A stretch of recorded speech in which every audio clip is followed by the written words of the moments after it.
we kind of, if you go back into the early days of workforce management, it was usually like one or two analysts sitting in the back of the room or the corner of the room dictating schedules for all of the agents. And we recognized early on that everybody should be involved in the process, whether you're an agent, a supervisor, or an analyst.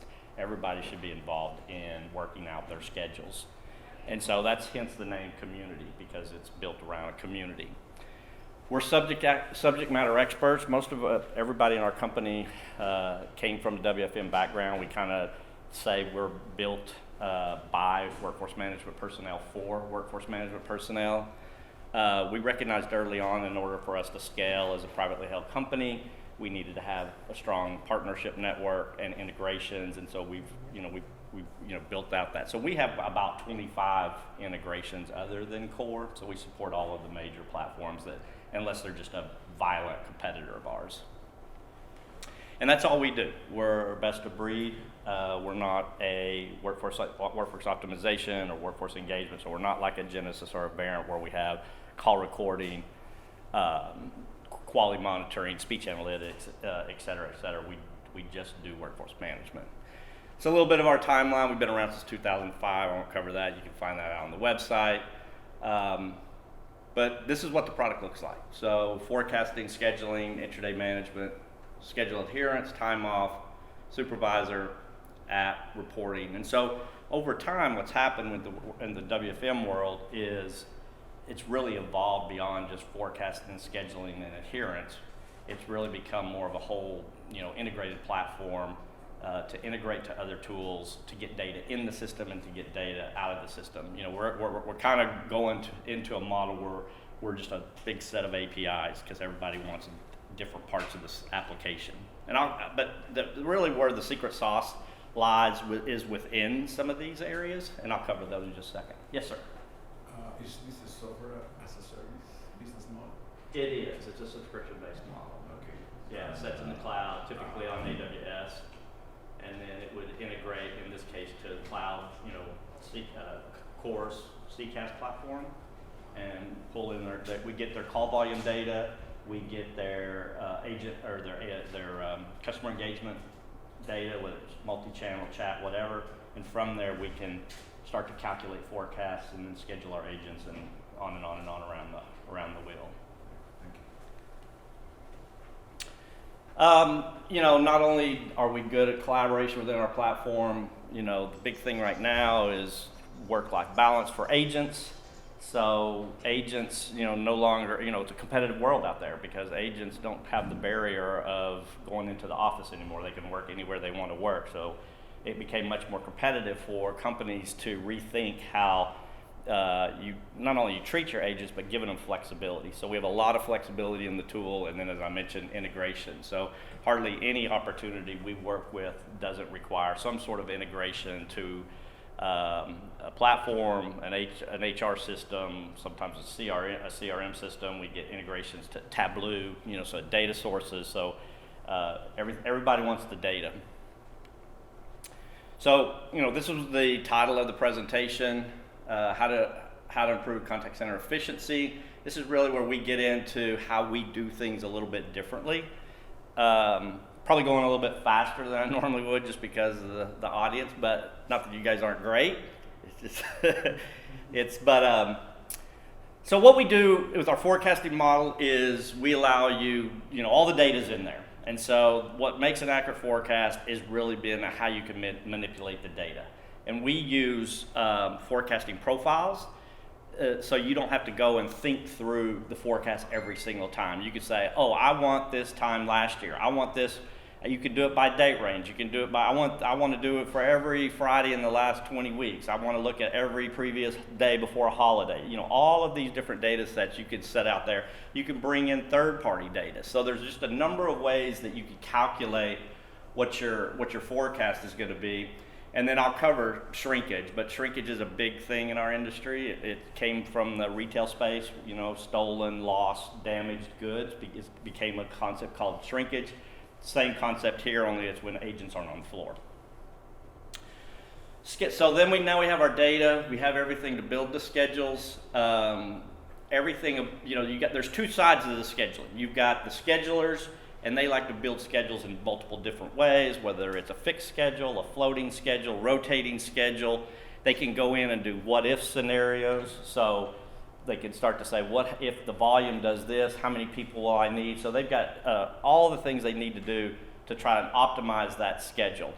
And then for the agent side, they get different options that they can do. So they can shift bid, they can swap their shifts, they can request split shifts. So it's kind of moving into a little bit of the gig economy world. So agents say, I want to work from 8 to 12, and then I need to take my child to soccer practice, but then I can jump on at 5 and work from 5 to 7. So you can do all kinds of schedule flexibility within the tool.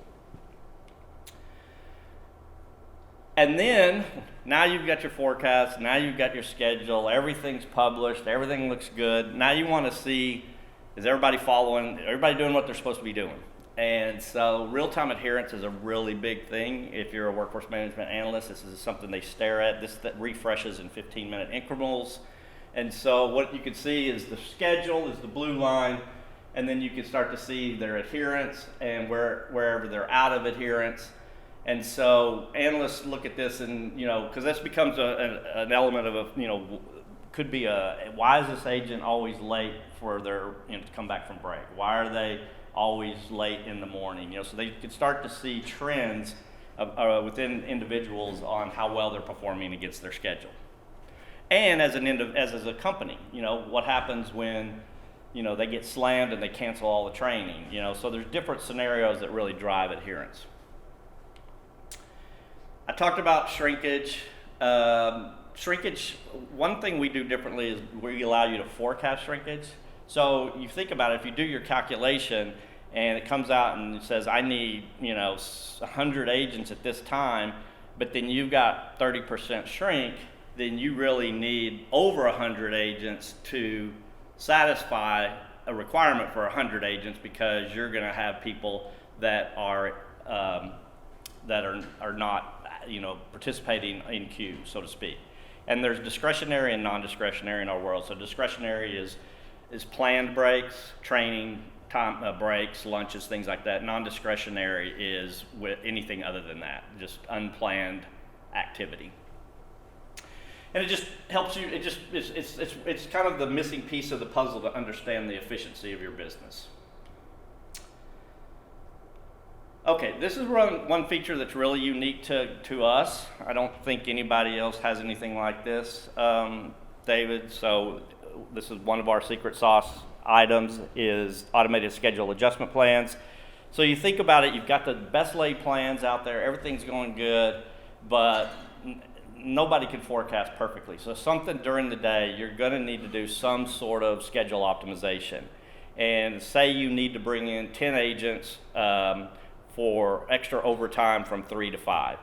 How are you going to do that? Well, in the old days, you had to get on Outlook, you had to call their cell phone, you had to text them. Everything had to be done outside the system. So we built all of that functionality into the product.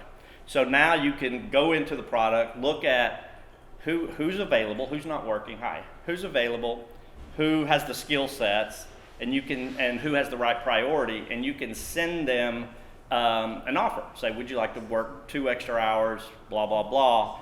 And if they hit yes, it'll update the schedule, it'll notify their supervisor, and it'll notify them that they've been selected for that offer. So it's all built in, all automated, integrated into the platform, which is pretty cool. We also have automated schedule attendance monitor. Again, this is a feature that kind of put in place when you're built by a workforce management company, every morning when he'd come to work, they'd say, okay, who's checked in, who's late, who's sick, who's called for PTO. And so we automated the process. And not only did we automate the process, we color-coded it, so you kind of get this dashboard of your employees, and you can tell who's checked in, who's in queue, who's called in late, who's called in for sick time.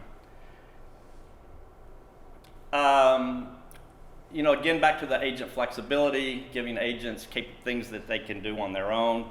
So again, instead of dictating schedules for like certain training and stuff, we have what's called automated self-serve kiosks, which you basically go in and you set up business rules, and then agents can select a time when they would like to do their training, and if it's within those set of business rules, it'll auto-approve, so they don't have to, it doesn't get dictated by the analysts or the schedulers.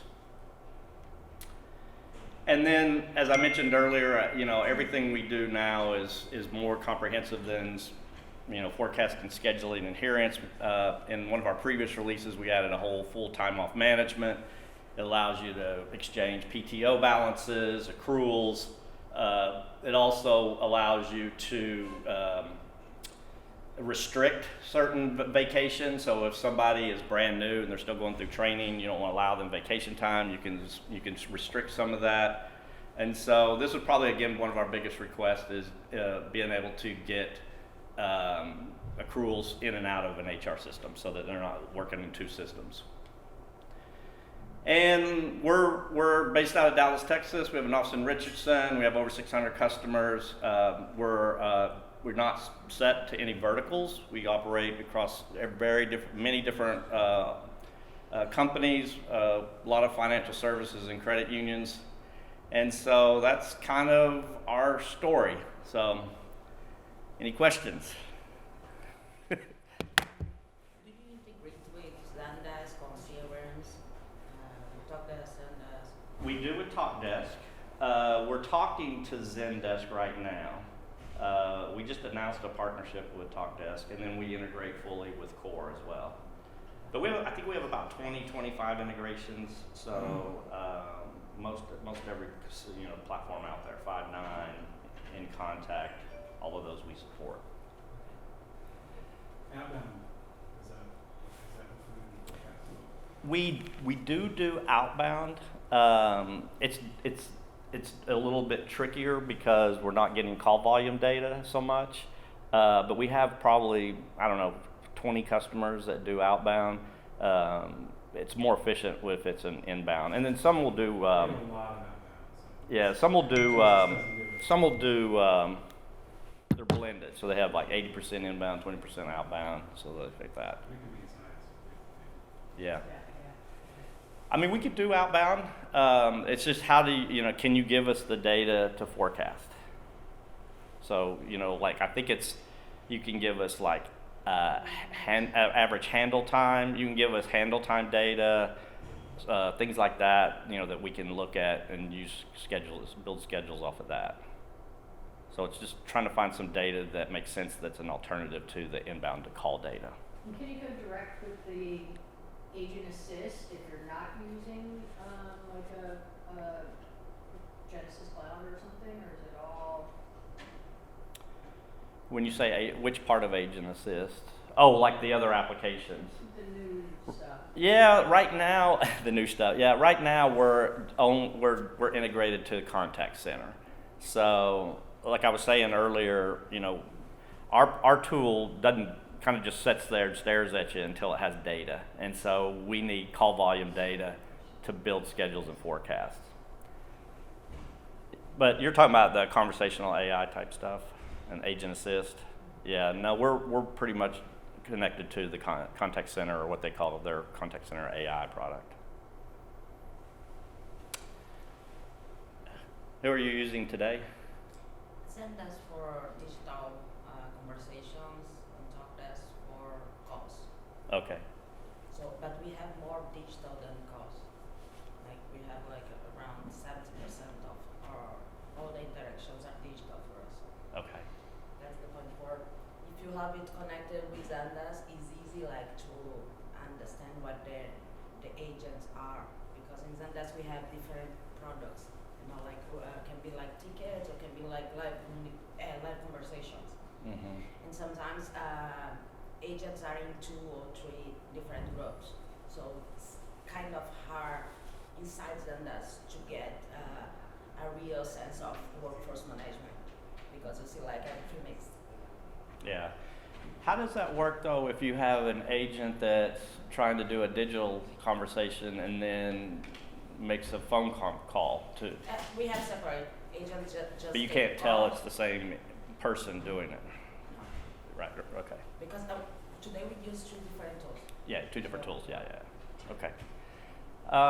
Any other questions? All right. Thanks very much. If you want to see a demo or want to have any questions, just stop by our booth.